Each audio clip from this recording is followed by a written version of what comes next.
Chez les GG, nous pensons comme JMJ. Dire la vérité. La vérité, qu'elle plaise ou qu'elle blesse, est une pertinente attitude de sagesse. Le journalisme est la plus grande aventure humaine car il est mission, passion, vision, interrogation, immersion.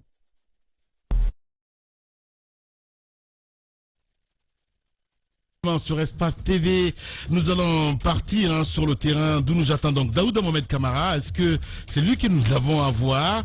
Est-ce que c'est le ministre Yombouno, évidemment, que je le vois de l'autre côté en direct ce matin sur Radio Espace? Voilà, le temps de le préparer, le ministre Julien Yombouno en direct. Monsieur le ministre, bonjour et bienvenue sur Radio Espace Guinée. Voilà, je ne sais pas ce qui se passe avec les techniciens de ce côté, Jacques Liwa. Voilà, le temps qu'on prépare le ministre en direct, donc je le vois à l'instant T. Julien Yombouno en direct, bonjour et bienvenue dans les grandes gueules ce matin, monsieur le ministre. Bonjour, grande gueule. Bienvenue sur Radio Espace. Dans un instant, on va vous retrouver évidemment. Jacques Lewa, le lien tantôt, il sera sur le terrain. Oui, il s'est fait entendre sur beaucoup de sujets, la mise à la retraite des fonctionnaires, et il s'est fixé un objectif, disons, libérer environ 14 000 postes dans l'administration publique pour lui permettre de recruter des jeunes. Il y a également un recrutement, un contrôle de présence dans l'administration qu'il avait commandé. Il est important que nous l'entendions ce matin sur ces sujets. Monsieur le ministre, vous êtes avec nous. Est-ce que aujourd'hui nous pouvons avoir une idée du nombre nombre total de personnes qui sont parties à la retraite le 31 décembre dernier? Oui, merci. On peut finalement estimer que 6300 sont allés à la retraite environ, et nous sommes en train de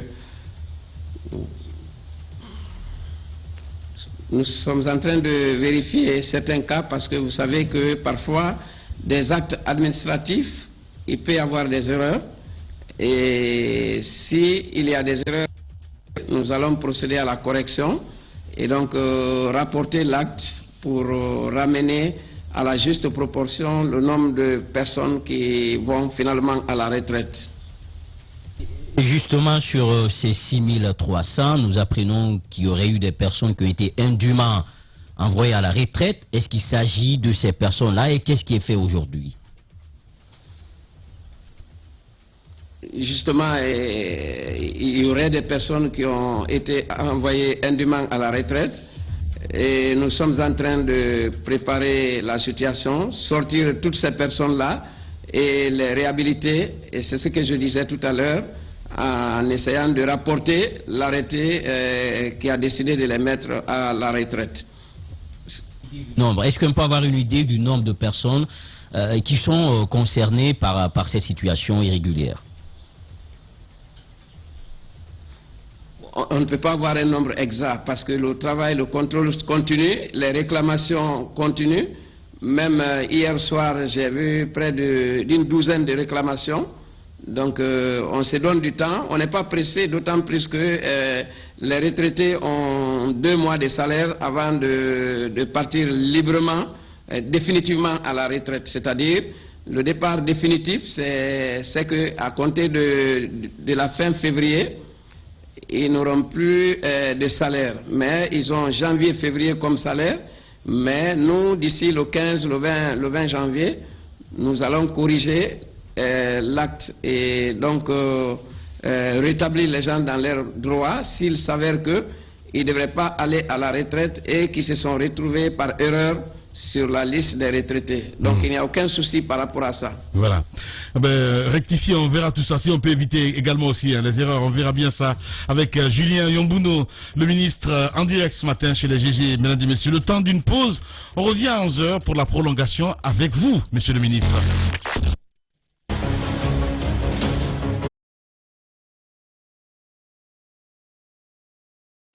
Radio Espace Guinée. Depuis 15 ans, vous l'avez adopté en terre guinéenne. Radio d'actualité, de divertissement en continu, Radio Espace offre à ses auditeurs de grands rendez-vous d'information qui développent, analysent et décryptent tous les thèmes de l'actualité internationale et nationale et proposent une véritable ouverture sur le monde. Pour fêter ses 15 ans en grande pompe, retrouvez-nous très bientôt à Dakar. Radio Espace Sénégal sur 99.9 à Dakar. Très bientôt. Très bientôt. Radio Espace Sénégal. À jamais première.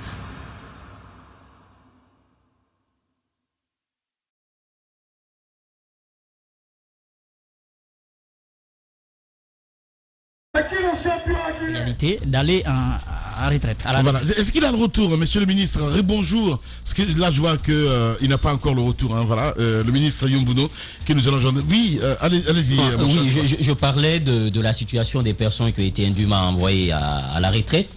Parce que le travail, j'aurais appris, aurait été fait par les DRH. Et moi, c'est à ce niveau quand même, je plains un peu le ministre parce que les DRH, ce sont quand même des personnes qui étaient en complicité avec les vendeurs de matricules. Exact. Et qui connaissent les situations. Justement, le pas ici. Maintenant, si on confie ce travail à ces personnes, je pense qu'on risque de passer à côté de l'objectif qu'on s'est assigné au début. Donc, il faudrait que le ministre un peu nous rassure pour nous dire, est-ce qu'on n'aurait pas pu confier ce travail peut-être à un cabinet qui allait travailler en partenariat avec le département pour éviter que des cadres, à un moment donné, qui étaient en complicité avec ceux qui ont substitué des matricules, parce que la seule manière d'accéder à la fonction publique, c'est le concours. C'est ce que dit en tout cas le statut particulier des agents de la fonction publique. Si des gens vous promettent qu'ils peuvent vous envoyer à la fonction publique en vous donnant des matricules, c'est faux, je pense que c'est une magouille. Et si on confie le travail au DRH, je pense qu'ils risquent, qui sont en complicité avec ces gens-là, de bâcler le travail et de faire un mauvais travail. Voilà. Est-ce qu'il a le retour, hein, ministre Yombouno? Bonjour, parce que je ne vois pas du tout l'oreillette. Le ministre Yombouno, monsieur le ministre, bonjour. Et bienvenue dans cette émission, monsieur le ministre. Oui, bonjour. Voilà, Julien Yombouno. Allez-y, Diba. Oui, on parlait de ces erreurs qui se sont glissées. Vous nous dites que vous êtes en train de corriger, mais pour une personne, pour un travail aussi consistant, comment ces erreurs ont pu se glisser? Est-ce que c'est au niveau des DRH? Cela s'est opéré. Quelle est l'explication que vous pouvez donner pour rassurer ceux qui nous écoutent ce matin? Bon, pour moi, les erreurs sont parfois inévitables. Même, je crois que même avec vous, les médias, on assiste à des erreurs, même d'écoute et autres. Donc, c'est pas ça le problème. Dans l'administration encore, on peut s'attendre à tout moment à des erreurs, parce que ce n'est pas forcément que ce soit les DRH. Oui, même monsieur le ministre, pour un travailleur. Je ne suis pas sûr que ce soit les DRH qui aient fait ce travail. Je ne sais pas c'est quoi votre source d'information, mais c'est d'autres personnes qui ont fait le travail.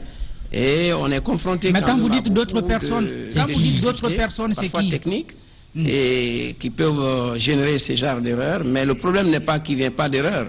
Mais c'est même pas des erreurs graves à mon avis, c'était prévisible et il faut juste rapporter l'acte et éventuellement rétablir les gens dans leurs droits. Alors, encore une fois, pardon, s'il s'agit bien d'erreur, parce qu'il se peut qu'il n'y ait même pas d'erreur, mais quand nous, les gens pensent que nous avons commis des erreurs en les envoyant à la retraite, ben on les écoute, on leur demande simplement de formuler la demande de réhabilitation.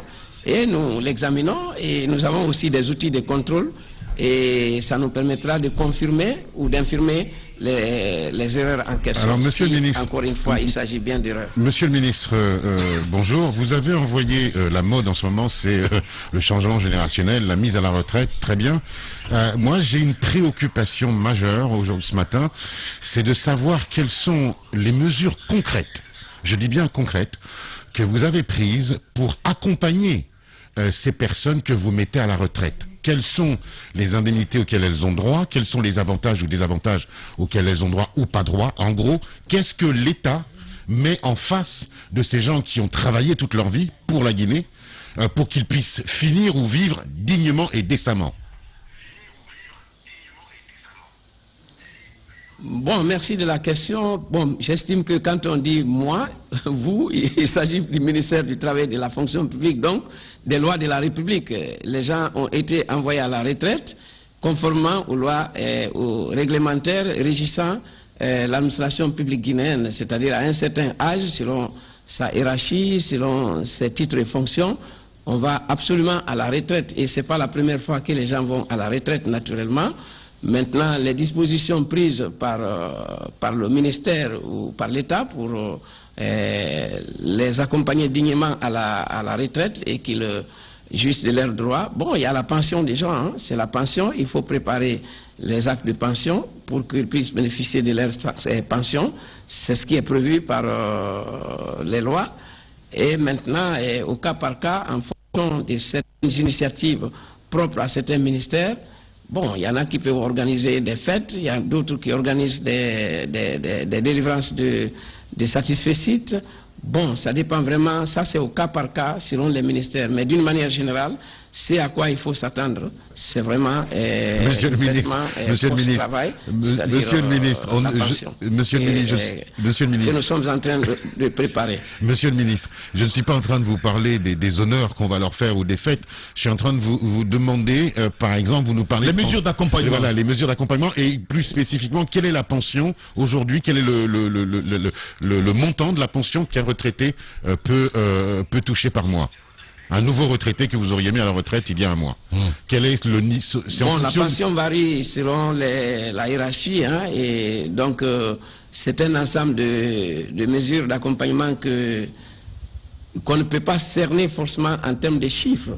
Mais c'est encore une fois, nous sommes en train, parce que il y a des choses quand même qu'on négocie avec des acteurs et des partenaires sociaux. Donc je ne saurais avancer ici un montant précis. Mais ce qui est... Bon, on peut déjà espérer quand même que... Monsieur le ministre, est-ce que c'est au prorata des années de cotisation? Est-ce que c'est consistante? C'est ce qui fait d'ailleurs que les gens... Monsieur le ministre, est-ce que c'est au C'est ce qui fait d'ailleurs qu'on traîne les pieds pour aller à la retraite, parce qu'il faut reconnaître déjà que même le traitement, quand on est en fonction, n'est pas consistant. Quelqu'un qui est de la hiérarchie A, bon, qui touche un salaire maximum de 3 millions par mois, 3 millions de francs guinéens, vous conviendrez avec moi que ce n'est pas suffisant pour lui de pouvoir surmonter ce genre de choses. Bien, allez, nos techniciens qui se battent de ce côté, évidemment.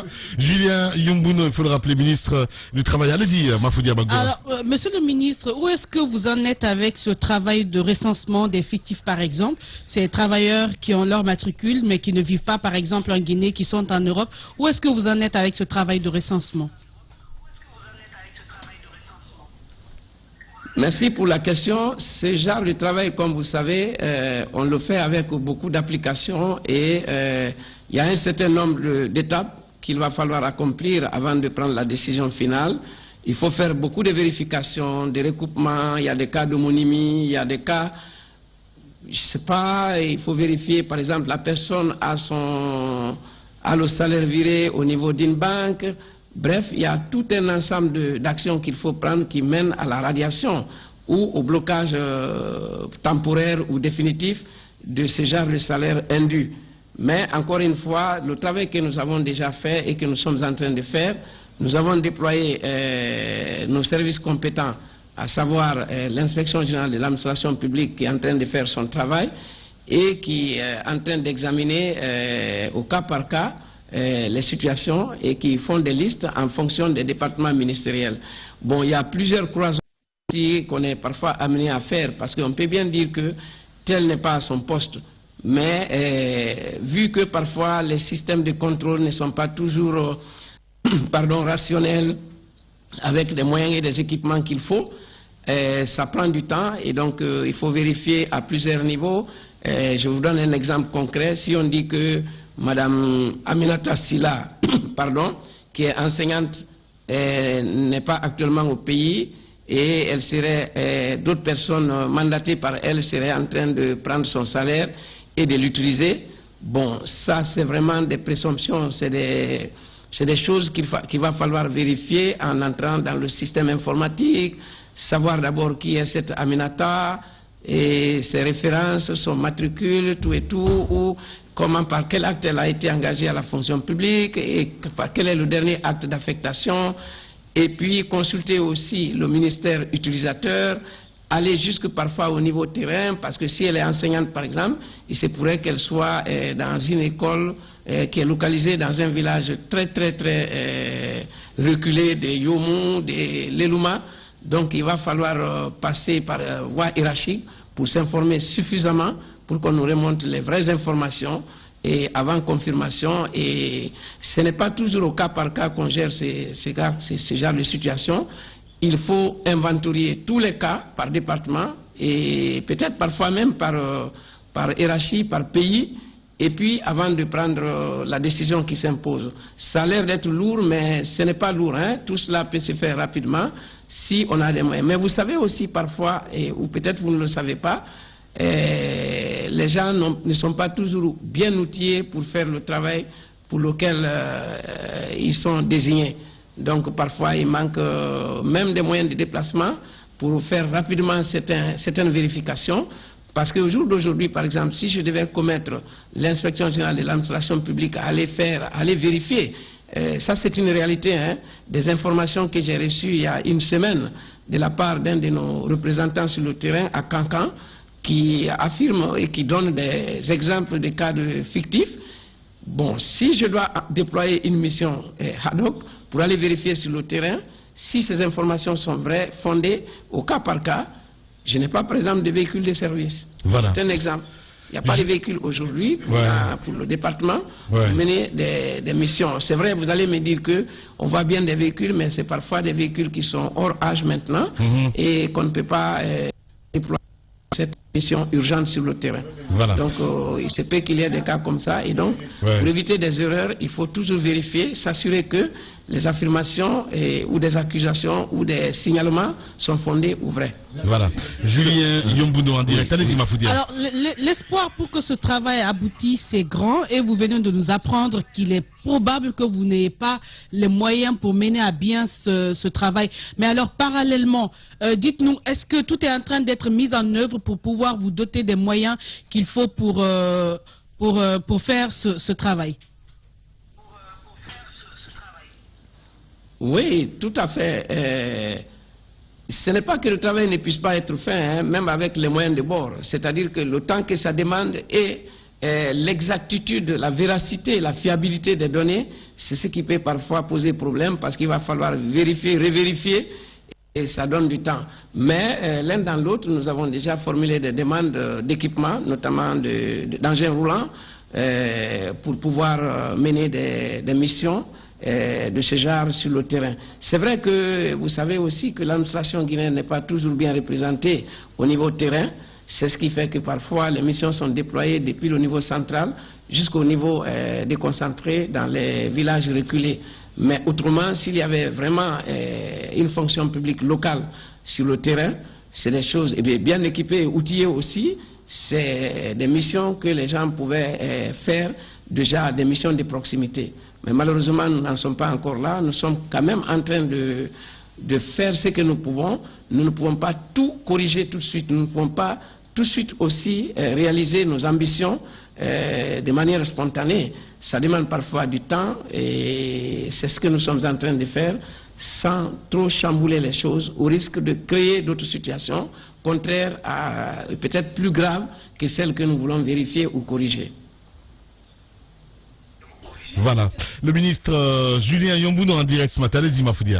Alors, l'autre question que je veux vous poser, c'est lié justement à ce travail que vous êtes en train de faire. C'est vrai que vous nous disiez que vous n'avez pas pour le moment commencé, mais est-ce que, en faisant le constat, vous pouvez à date nous dire ce que vous savez? Est-ce qu'on a une idée exacte de ce que la Guinée perd, le nombre exact de fictifs, ne serait-ce que approximativement, même si vous n'avez pas réellement commencé le travail?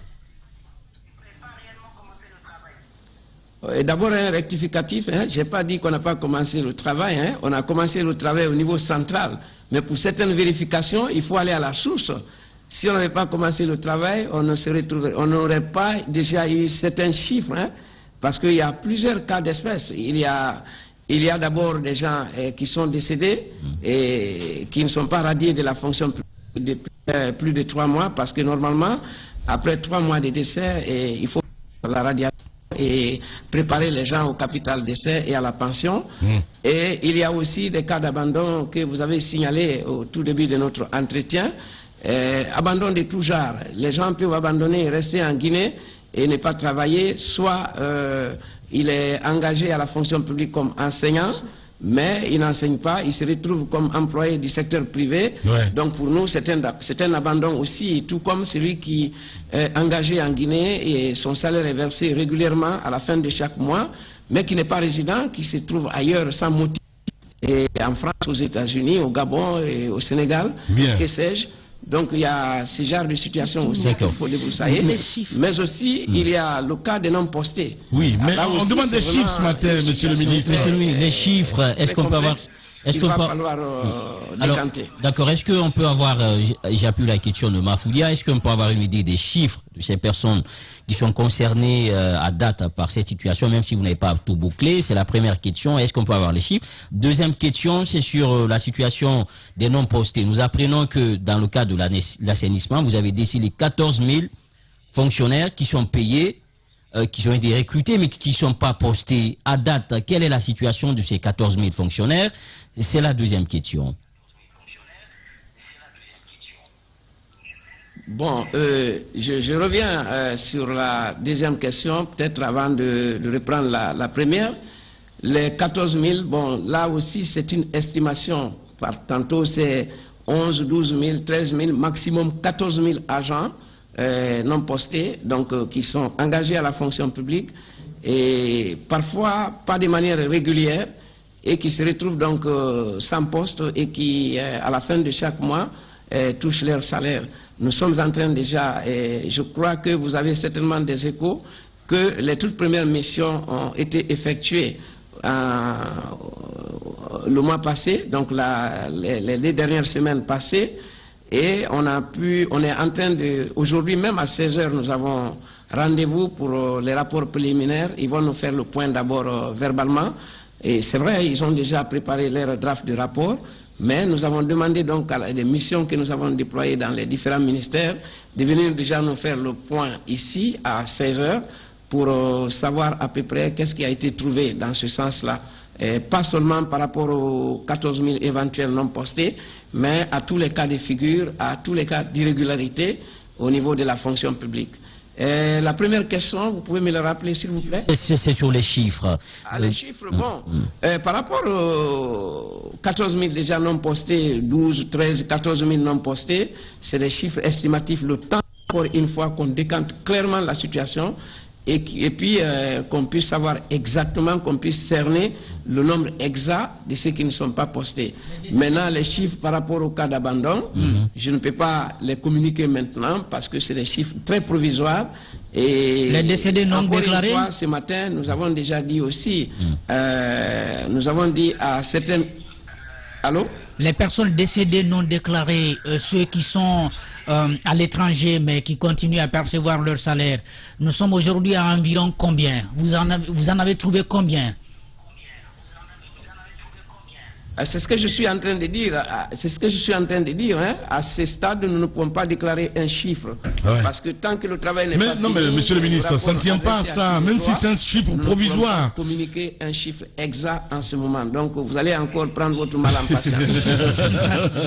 C'est trop facile, ça. Sincèrement, monsieur le ministre. C'est trop facile. Avec ces départs massifs des personnes, quand même, il faut le dire, assez expérimentées, est-ce qu'il n'y a pas de souci, des risques de détérioration de la qualité du service, surtout en cette période transitoire en attendant des recrutements? Et justement, la deuxième question, qu'en est-il des concours, des tests, et quels seront les principes et les préalables qui vont présider à ces tests de recrutement qui vont suivre bientôt, j'espère? D'abord, par rapport à ceux qui sont partis à la retraite, pour 6300 qui partent à la retraite, vous venez de mentionner il y a environ 12 000, 13 000, 14 000 agents non postés qui sont parfois des gens formés, hein, certains d'entre eux qui sont très bien formés. Donc pour moi, la question de la relève ne se pose pas à ce niveau-là. Et parce qu'il faut voir la relève à deux niveaux. Le niveau cadre supérieur et senior, donc des directeurs nationaux et autres qui partent à la retraite, mais vous conviendrez aussi avec moi, et vous le savez très bien, qu'il y a des dispositions des textes réglementaires qui disent que lorsque un cadre est absent, empêché, décède ou est absent à son poste, pour une raison ou une autre, le suivant immédiat occupe sa fonction et exerce l'intérim jusqu'à ce que l'on puisse désigner celui qui doit définitivement prendre le poste. Donc ils sont expérimentés, c'est vrai, mais aujourd'hui, vous savez très bien qu'il y a aussi beaucoup de jeunes qui sont sortis ces dernières années de nos écoles ou des écoles étrangères, qui sont aussi expérimentés, hein, qui travaillent déjà, il y en a 10 ans, 15 ans, 8 ans, qui sont toujours contractuels ou stagiaires, et qui parfois accomplissent des merveilles, qui produisent plus de résultats que ce que l'on peut imaginer. Donc, pour nous, pour le remplacement des cadres seniors qui ne sont pas nombreux, donc dans l'ensemble sur un ensemble de 6300, il ne peut pas dépasser le millier. Donc, c'est pas difficile de les remplacer. Je prends le cas concret du ministère du Travail et de la fonction publique. La directrice nationale de la fonction publique est partie à la retraite.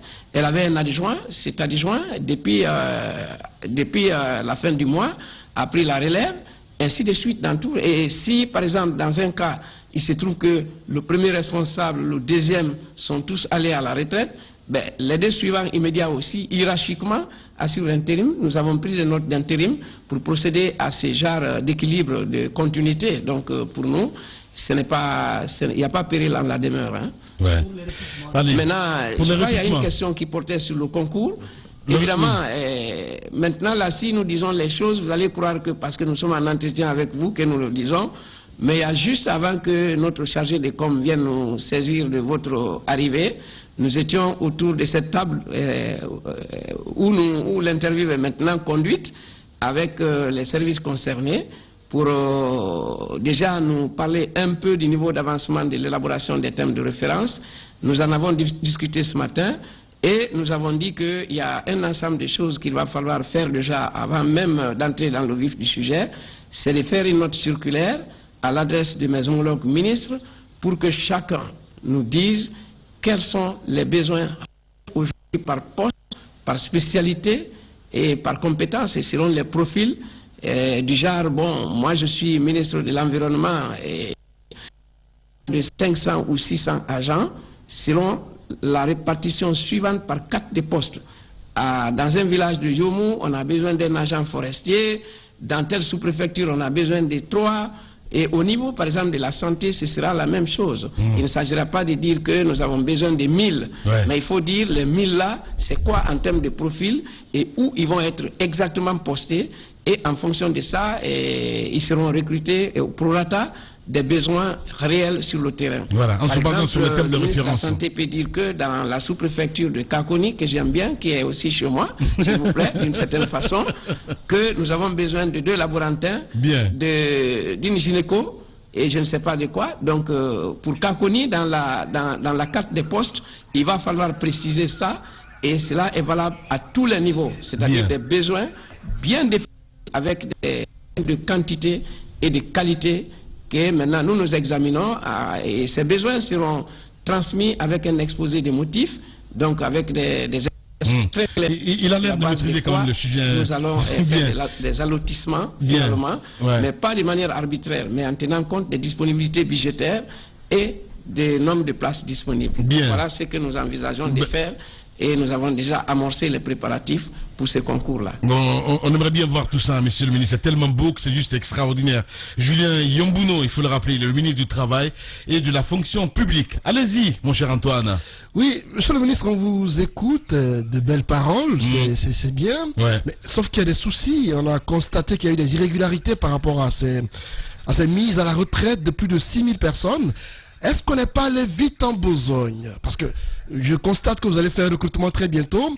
Est-ce qu'on n'aurait pas dû tout d'abord penser à faire ce concours-là, le temps de préparer le remplacement de ceux qui doivent aller à la retraite, avant de procéder au concours? Aujourd'hui, à l'enseignement par exemple, si des enseignants partent à la retraite, dites-nous comment se fera leur remplacement par de nouveaux, quand on sait que la plupart des vacataires et autres n'ont pas le niveau. On a eu la confirmation avec quelques-uns qu'on avait eu récemment qui étaient en grève, qui disaient qu'ils veulent être postés, sauf que parmi eux, beaucoup n'ont pas de niveau. L'autre question, c'est par rapport à un certain Koli Guepogui, que vous connaissez peut-être très bien, monsieur Dossier qui pense qu'il y a des magouilles à la fonction publique par rapport à des matricules falsifiés.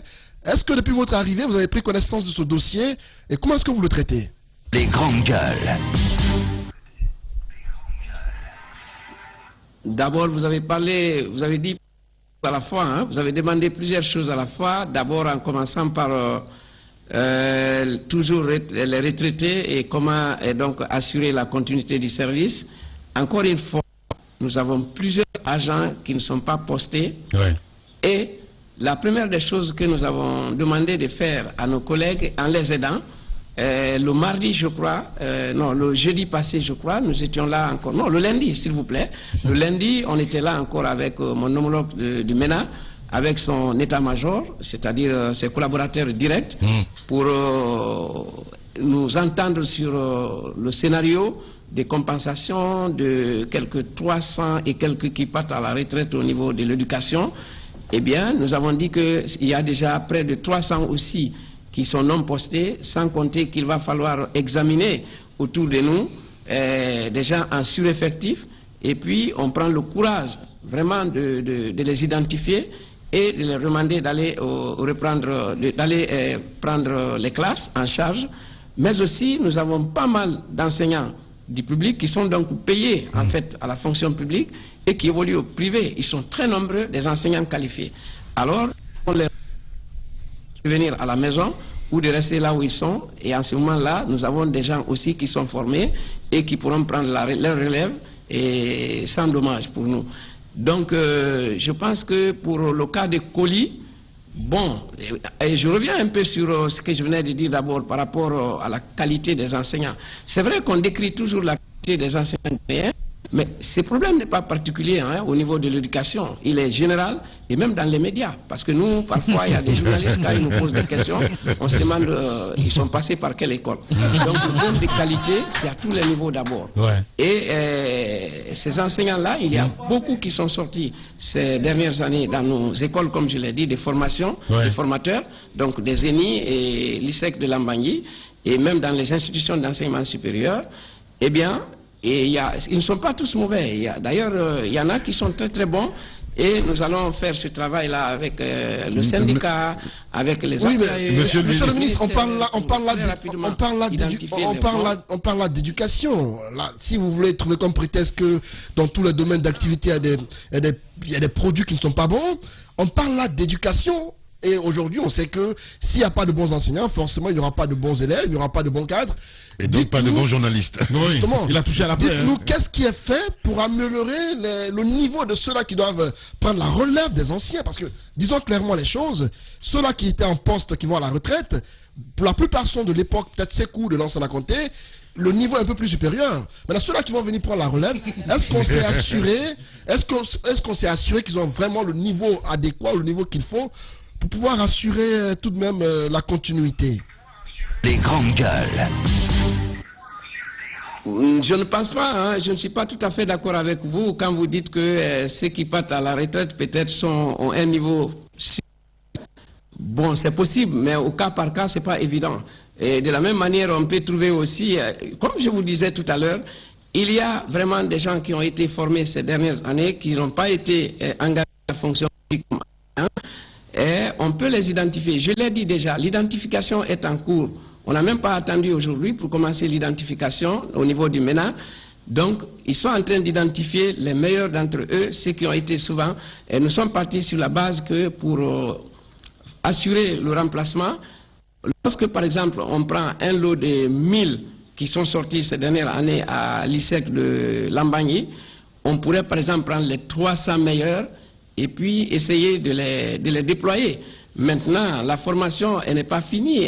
C'est la formation tout au long de sa carrière et de sa vie, dans tous les services. Quand vous parlez des sortants de l'ISEG, vous voulez les engager sans concours, monsieur le ministre? Des meilleurs centres de formation, oui.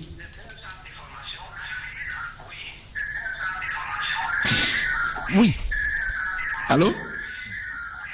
Vous avez laissé entendre que vous pouvez, à partir de l'ISEG par exemple, trouver 300 meilleurs et les déployer. Est-ce que vous voulez nous dire que 300 meilleurs qui sortent de l'ISEG peuvent, à travers votre démarche, intégrer directement la fonction publique, puisque c'est ce qui existait avant qu'on arrive, avec Ibrahima Kourouma, à exiger que le concours soit un passage obligé.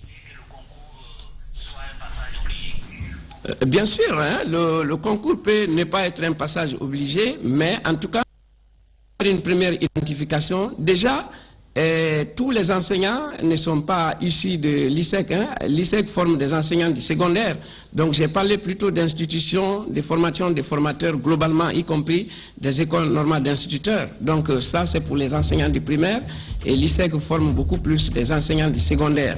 Donc voilà, et on est déjà en train de voir le cas des 8000 contractuels qui sont en poste pour la plupart, mais dont la situation n'est pas encore régularisée. J'ai acquis une certaine expérience depuis 2018. D'accord. Et que l'un dans l'autre, lorsqu'un enseignant est formé dans une institution de formation de formateurs, prenez un enseignant qui a été conséquemment formé à l'ENI de Conakry pour être déployé dans une classe. Si vous l'appelez maintenant à la seconde, vous le mettez dans une classe. S'il a été correctement formé, il peut tenir la classe. Le reste, ça viendra avec le temps en fonction des nouvelles réalités. Il y aura toujours des formations continues. D'accord. Monsieur le ministre, deux questions, s'il vous plaît. Monsieur le ministre. Présente à l'enseignant ou à un groupe d'enseignants sur le terrain. Monsieur maintenant, le ministre. si vous permettez, on peut revenir sur le cas de Colis. Oui, allez-y. Oui. Allô? Ok, donc sur le cas des colis, hein, vous m'avez parlé des matricules tripatouillés, vendus par-ci, par-là. Bon, c'est ce que nous apprenons dans les médias comme vous.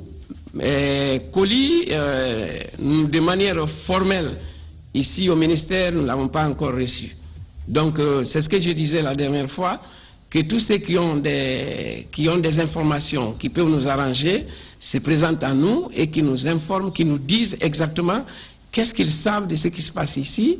Et puis nous avons des gens qu'on peut commettre à des tâches pour faire des vérifications, pour voir si ces dénonciations sont avérées.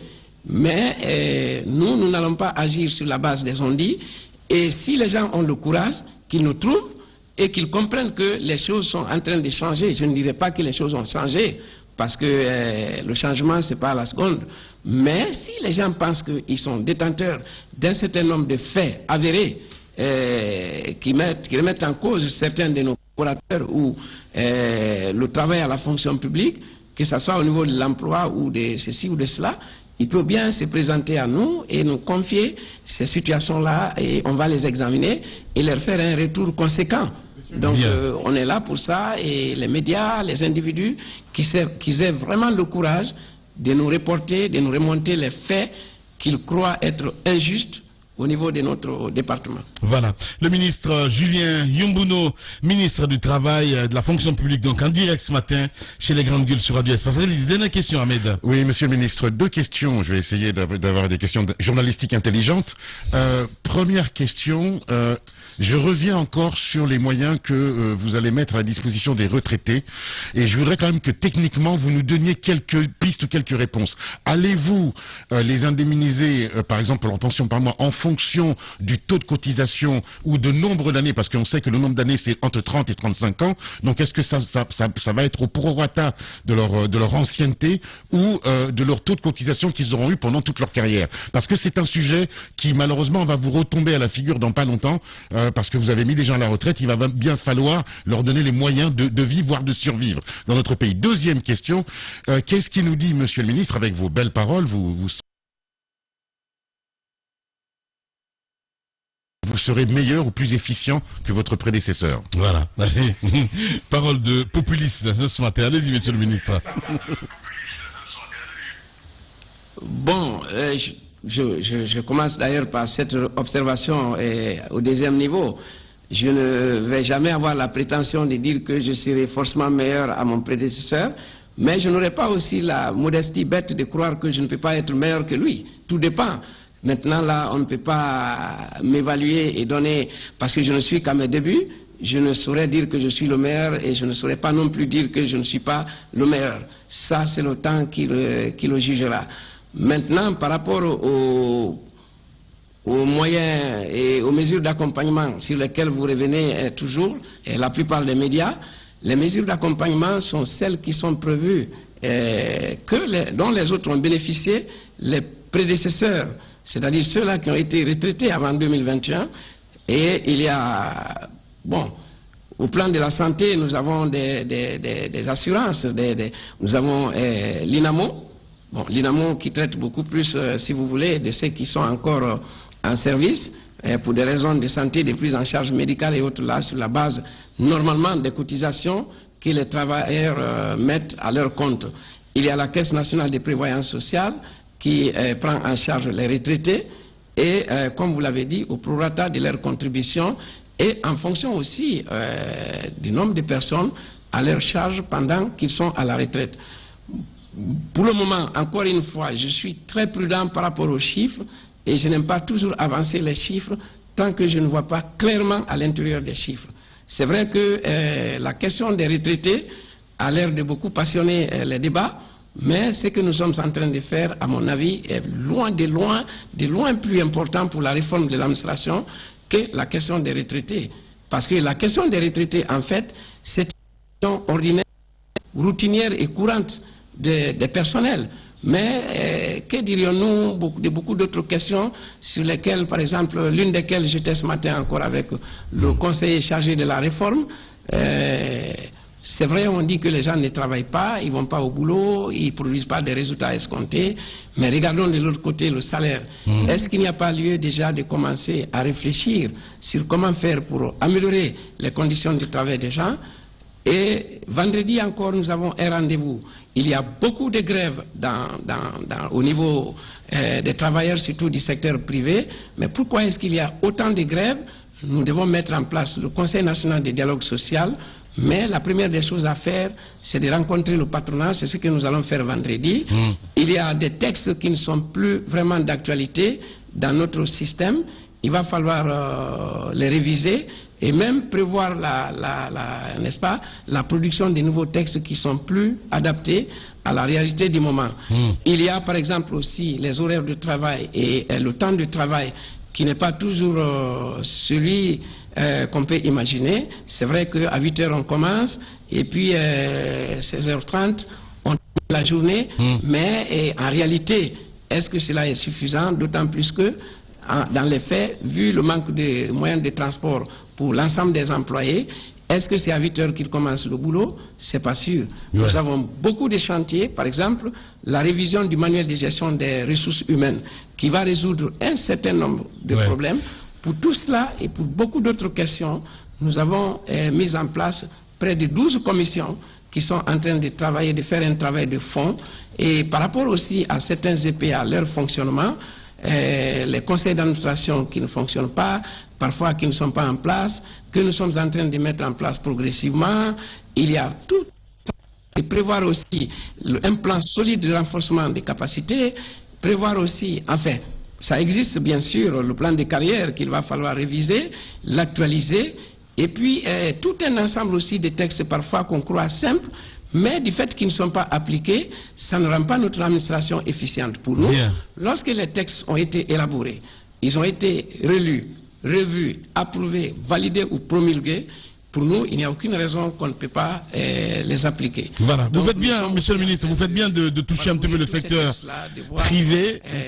Quels sont les textes qui sont appliqués et quels sont ceux-là qui ne le sont pas. Voilà, vous faites bien de toucher le secteur privé parce que quand je prends par exemple du côté des médias, on a plus d'intermittents que de travailleurs, évidemment déclarés par exemple du côté de la sécurité nationale, de la Caisse nationale de sécurité sociale. Qu'est-ce qui est fait dans ce sens? Un journaliste qui te lâche à la dernière minute, tu ne peux pas porter plainte contre lui, raison pour laquelle nous sommes des intermittents. Qu'est-ce qui est fait dans ce sens-là? S'il vous plaît, en français facile, je voudrais comprendre mieux votre question. Je vous parle des intermittents. Quand on prend le secteur des médias, par exemple, on a plus d'intermittents que d'engagés. C'est-à-dire des personnes que vous engagez, par exemple, sur 10 ans, ou sur 3 ans, ou sur 4 ans. Du jour au lendemain, un journaliste peut vous lâcher à dire « je vais partir » et vous n'avez pas où se plaindre. Je parle un peu dans ce contexte-là. C'est un patron des médias qui parle. Ah ben oui. C'est plus d'intermittents, des intermittents. Et sur la même question, les intermittents, oui, mais les salaires aussi. Nous avons demandé à l'inspection générale du travail d'approfondir, si ce n'était pas encore fait, ou de lancer immédiatement le contrôle systématique des travailleurs au niveau du secteur privé, de tous ordres. Les écoles privées, donc à l'éducation, à la santé, dans les mines, ainsi de suite, le bâtiment, BTP, tout. Donc ils ont commencé le travail parce que lundi passé, monsieur l'inspecteur général du travail me disait que le travail est en cours parce qu'on s'est rendu compte que il y a des gens qui font travailler des personnels parfois sans se mettre en règle avec eux. Ils ne sont pas immatriculés à la caisse de sécurité sociale et ils ne sont pas reconnus officiellement comme des gens employés de Pierre ou Paul. Et ce qui n'est pas juste. Donc ce travail est en cours, ils ont déjà effectué, ils ont déjà travaillé à plusieurs niveaux et ils vont, au sortir de ce travail-là, nous préparer un rapport. Mais ce que vous dites est très intéressant et nous l'avons anticipé.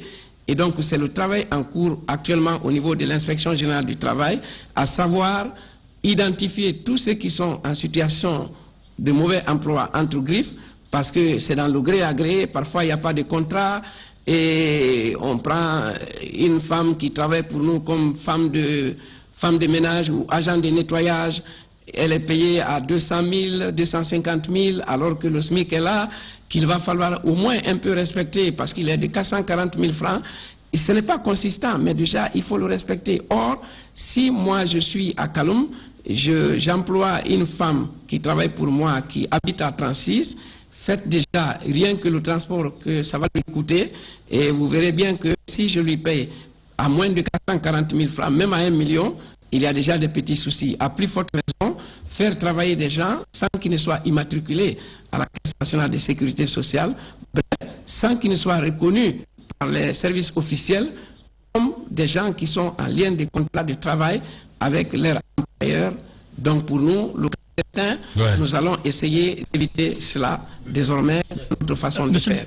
On attend qu'ils fassent un rapport circonstancié, bien détaillé de leur mission en cours, pour savoir exactement, si je prends comme à Espace, combien travaillent là-bas qui ne sont pas des habitants ou qui ne sont pas des contractuels, qui sont en règle, ou des bénévoles, mais qui ne sont pas déclarés, ce travail va être fait. En fait, je prends Espace, je m'amuse simplement, mais c'est pour dire que tous les employeurs doivent se mettre en règle. Même si on demande aux employés d'être en règle, il faut de l'autre côté aussi demander aux employeurs d'être en règle avec l'État, avec eux-mêmes, avec leurs employés aussi. Bien. Monsieur le ministre, allez-y. Monsieur le ministre, l'école publique, l'école de la République forme beaucoup de cadres qui, par après, sont captés par le privé, mais également par des institutions internationales. Aujourd'hui, qu'est-ce qu'il faut pour faire aimer les jeunes, le service public guinéen? Ah oui, très bonne question. Et comme je le disais tout à l'heure, parfois, chaque fois que nous parlons maintenant, nous allons mentionner certains faits. On va dire que peut-être parce que je suis en entretien avec vous, mais vous savez, on dit toujours que gouverner, c'est prévenir.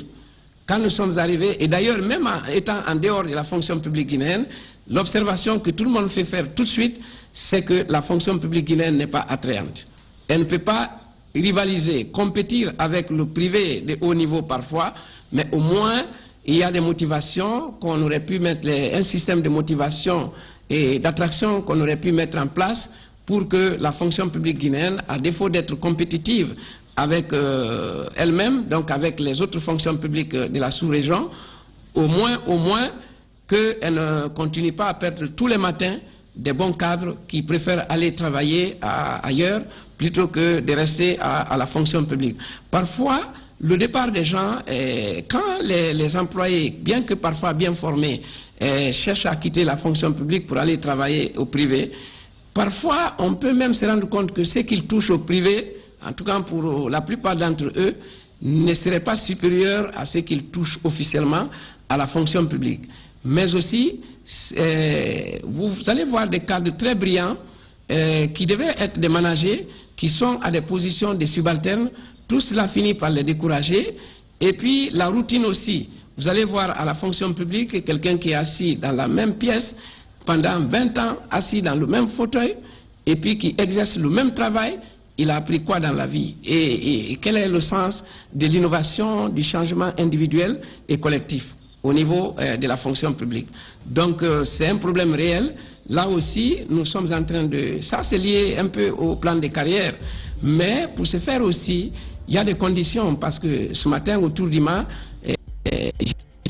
par exemple, que c'est le mois de janvier déjà, il faut commencer à négocier les objectifs de performance entre superviseurs et supervisés qui vont être monitorés tout au long de l'année, mais principalement à mi-parcours, après 6 mois, pour voir si un supervisé, par exemple, a convenu avec son superviseur de réaliser 3 ou 4 choses qui peuvent changer sa vie et la vie et le travail au niveau de la fonction publique guinéenne en tant qu'objectif prioritaire.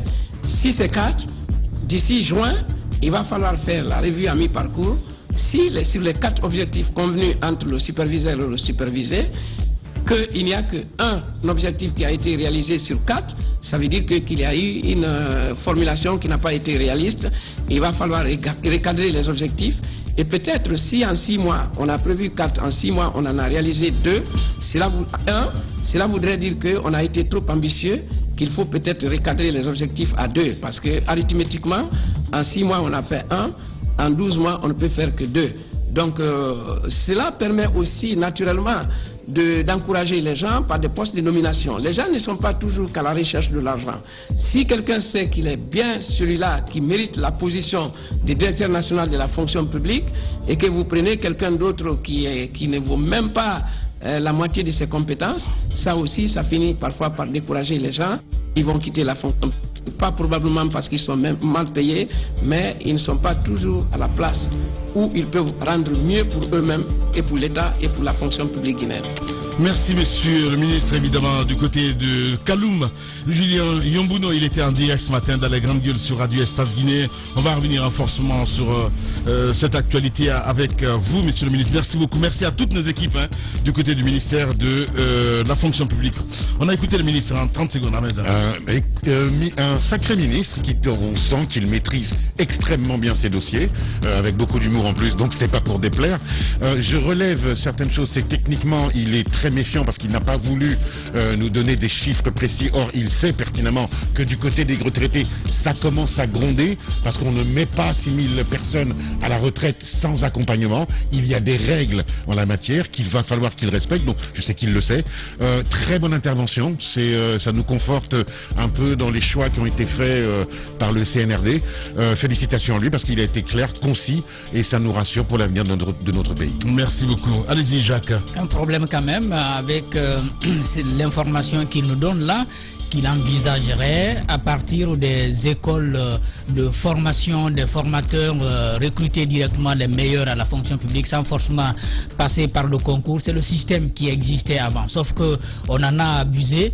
Et il y a certains qui étaient formés par exemple dans les ZENI en 6 mois alors qu'ils n'avaient que le niveau brevet parfois et qui sortaient enseignants, et ça jouait un peu sur le niveau des apprenants les années qu'on a vues. Donc je crois que si le ministre veut nous ramener là, il faut qu'il prenne vraiment les mesures de la situation, qu'il s'assure qu'au niveau de nos écoles de formation, qu'il y a vraiment de la qualité qui sorte là. Allez-y, ma fille. Moi j'ai aimé qu'il nous ramène sur d'autres questions. C'est vrai que l'opinion fait focus sur cette question de retraités, et à l'écouter, on sent qu'il a des chantiers bien au-delà de la retraite, par exemple liés aux heures d'arrivée, au travail à l'interne même, à la fonction publique. Et moi je pense que c'est capital et c'est bien bon de savoir qu'il s'intéresse à ces questions aussi. Je m'en réjouis vraiment. Merci beaucoup. Oui, justement, 2 choses. D'abord, ma question c'était sur ceux qui ont fait le concours l'année dernière au compte du ministère de l'Environnement, et ceux-ci se posent la question de savoir est-ce qu'ils vont être engagés à la fonction publique. C'était la question.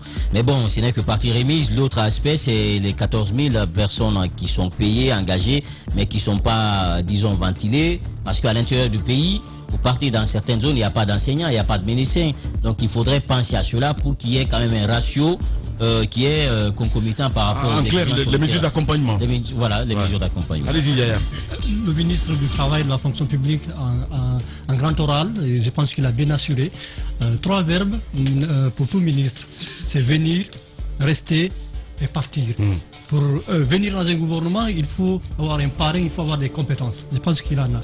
Pour rester également, il a du peps, comme on dit. Oui, pour rester également, il faut du charisme, il faut de la compétence. Je pense qu'il en a, il peut rester dans ce gouvernement. Partir, ça, on verra bien. On verra bien, voilà. Hein? La parole rattrape toujours. Merci à Amadou Sow, ici à la radio Espace, à Alassane Diallo, l'homme de nuit, c'est 2 personnes. Hein, voilà, il ne faut pas l'oublier. Merci à Kamine Kondé, à Mafata Sano, à Malisila Poutine, à toute l'équipe à la régie. Voilà, merci à vous tous, mesdames et messieurs. Dans un instant sur Radio Espace, vous avez rendez-vous avec les infos, avec la rédaction, et sur Espace TV, le 19h45 avec la rédaction, évidemment. Merci à vous tous à l'international. Demain, on se retrouve avec le même plaisir. Prenez soin de vous. Au revoir.